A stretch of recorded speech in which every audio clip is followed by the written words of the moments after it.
We all long for happiness. It's the thing we most dream for. Hail to the altruistic revolution. Let's go for it. Now the first exercise is just going to get us ready for the big finale.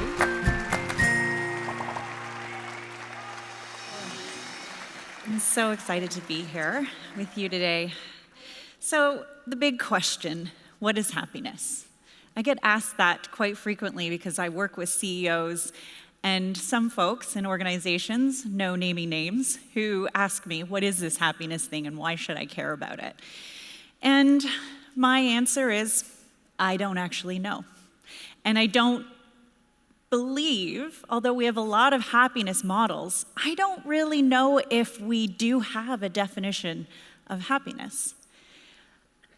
In 2009, Wikipedia put out this start of a definition of happiness, and since there has been 6,000 contributions to the definition of happiness. So obviously there's debate still out there, and I know there's models, but I would say for me, what I have come to define as my own sort of model of happiness or theory around happiness is that it's not without the absence of negative feelings.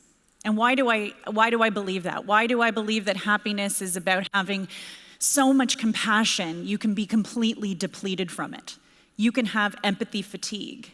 You can care about something so passionately that your heart breaks, and you can have a trauma that happiness helps you to rebound from it, and that's resiliency, which is a key part of it. So happiness is not the absence of negative feelings.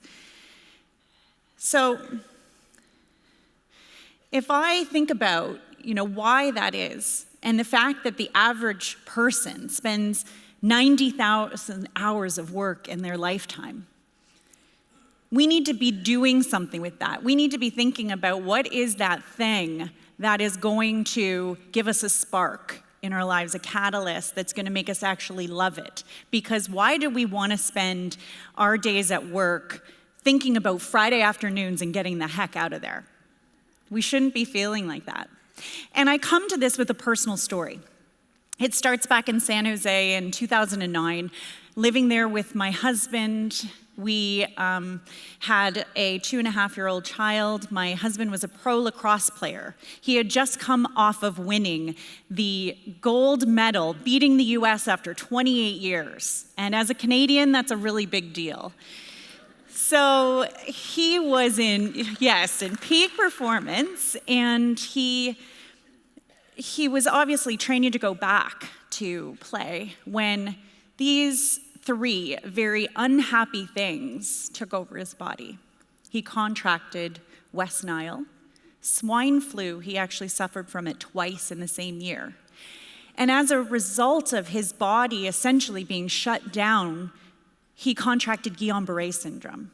And what happens is your brain stops sending signals to your appendages, and slowly your myelin sheath is removed from your nervous system and your major organs start to shut down. He was on the floor. He couldn't get in touch with me. He calls his mom. Mom, I think I'm paralyzed. I can't feel my hands. I can't feel my feet. I'm so scared. And she says, like a true hockey lacrosse mom, don't call me dipshit, call 911. So he did. Firefighters came and broke down the door and got him and brought him to the hospital. I met him there, and they told me that they might have to intubate. And we were scared he wasn't going to make it. Obviously, this was a reset moment for both of us. And I forgot to mention that we were pregnant with our second. Actually, I'm pregnant. That whole we're pregnant thing is a myth. I was pregnant.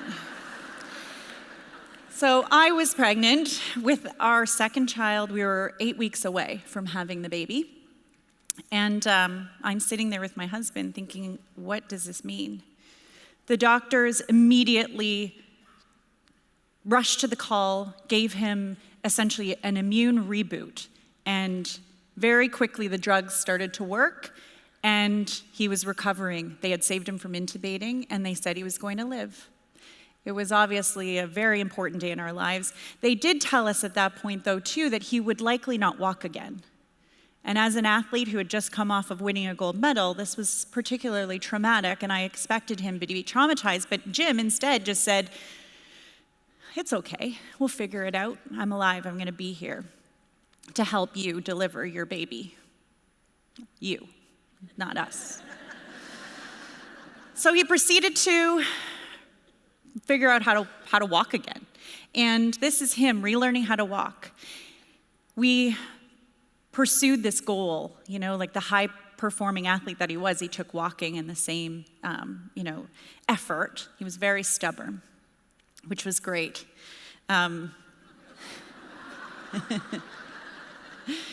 Jim was committed. So what we learned when he was in the hospital was this incredible science around contagion. Because what he did is we put out this ask to people. We said, "Can you tell us what we need to perform? How do I take this healing that I'm feeling, in my mind, and how do I actually make all of those stresses go away so that I can battle this faster, so I can get walking, so I can be there for my wife?" Jim put this call out on social media. What he got back was a lot of really great research. One of them being this whole concept of gratitude. And so he started practicing gratitude. He was grateful for, sheets being changed. He was grateful for rice pudding until the second week, and then he didn't, because I don't know why you'd ever be grateful for rice pudding. It's gross. But he was, and so the doctors and nurses gravitated towards him. And what he realized is that the more grateful he was for everyone around him, the more people wanted to help him. And so we were grateful for healthcare in Canada, so we moved back home from San Jose. And when we did, we started to pursue this understanding around the contagion effect. And this is a cluster research from joint effort between Yale and Harvard. Christakis, you might be familiar with him. He mapped on social contagions of happiness. And what he found was that a happy person has a lot of impact on the people around him. 25% happier if you have a friend within 1 mile of you. Your sibling, you can be 14% happier. Your neighbor, 34% happier, which I find really interesting that the spouse only makes you 8% happier. So make sure you live by a happy neighbor. Social contagions are everywhere. Diabetes, smoking, alcohol consumption, health screening. You'll notice here that there are only a couple that are contagious as it comes to the positives, and the negatives, unfortunately, have an easier way of filtering and catching on. So I'm going to play this video for you quickly. The gentleman in the elevator now is a candid star. These folks who are entering, the man with a white shirt, the lady with a trench coat, and subsequently one other member of our staff, will face the rear. And you'll see how this man in the trench coat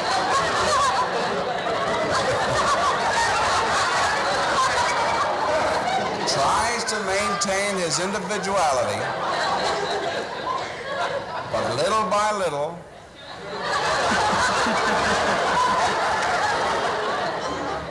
he looks at his watch, but he's really making an excuse for turning just a little bit more to the wall. Now we'll try it once again. Here's the candid subject. Here comes the candid camera staff, 3 of them at least. And this man has apparently been in groups before.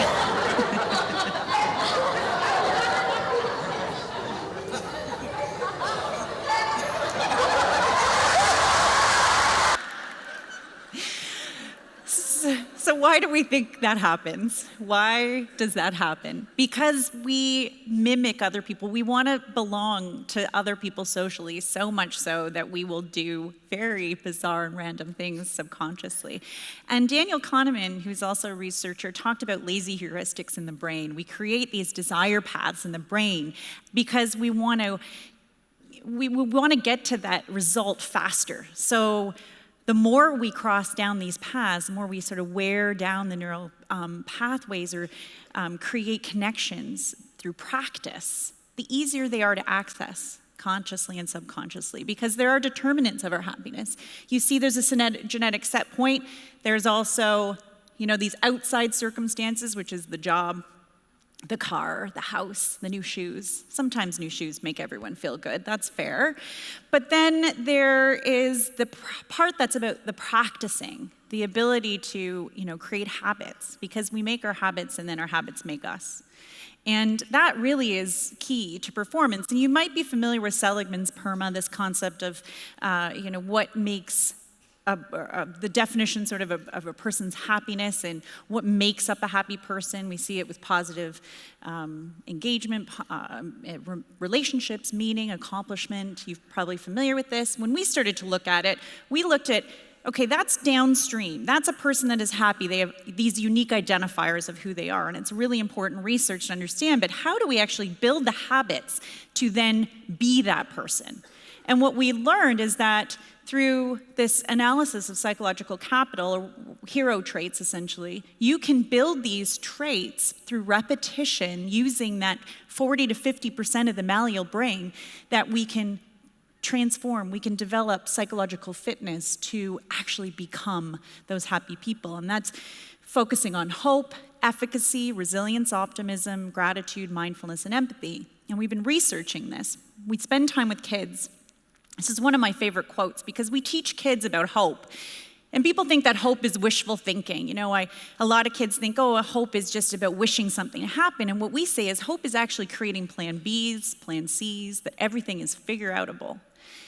There's always a way to get to that goal. And when you're looking in leadership, you need to have an optimistic leader or you're not going to take that risk. You need to have optimism in leadership. We also understand how important gratitude is. You might be familiar with this research too by Dr. Robert Emmons out of Berkeley.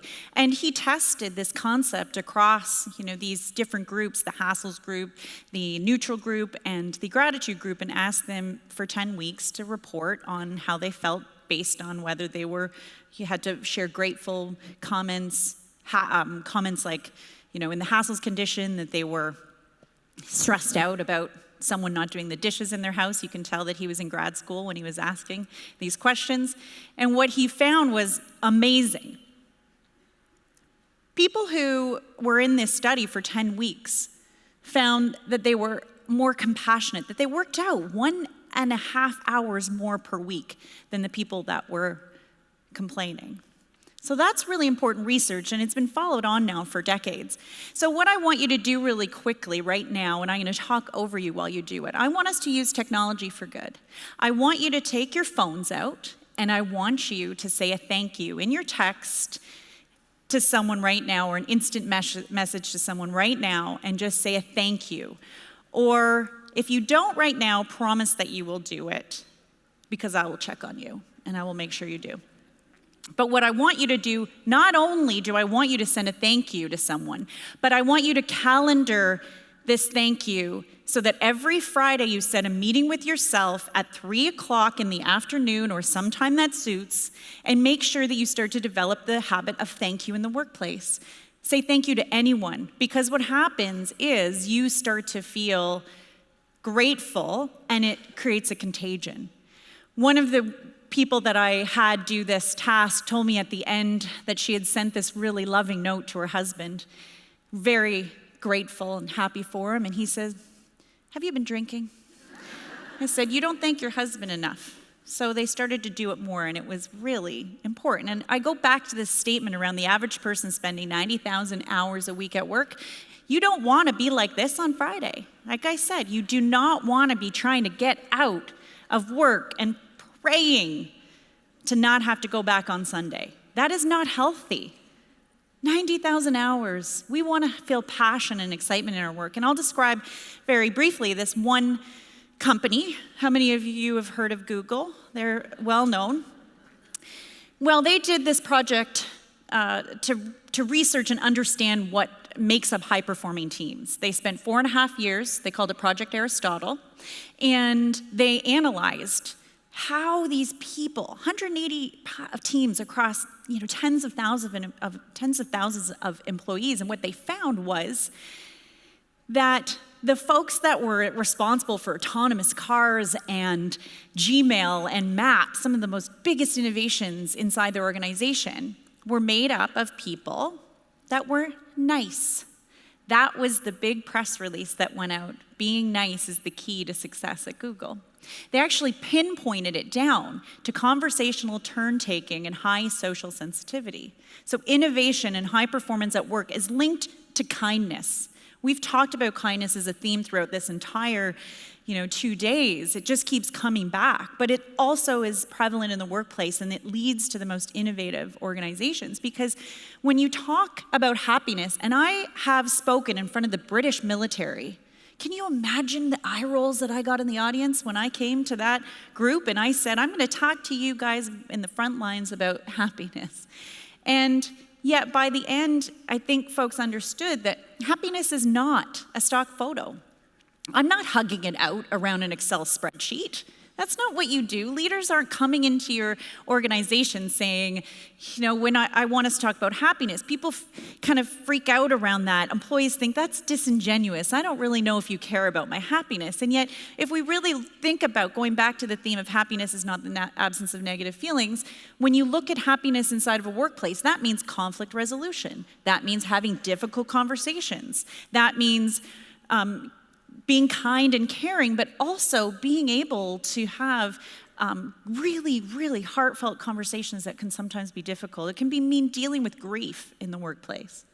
So when we study this in young people, it's quite amazing. We started the hero generation, started to research how these psychological, capital traits, the hero traits, could impact students if we created these interventions. And what happened was mind-blowing. The amount of influence it had on their academic performance, the fact that we could start to measure when it's 43 days of rain in a row, how students are going to feel. We looked at poverty on the brain, how that impacts students inside of their environments, and really focused on building hope and inspiration and gratitude.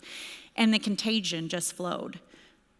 We tracked wellness of teachers and educators, and they were happier. Bus drivers were happier, and even 73% of parents said that they grew a shared language with their child around happiness. And you start to see in the community it's spreading. We're now tracking if it's going to impact crime rates, if we can reduce suicide, if we can impact addiction.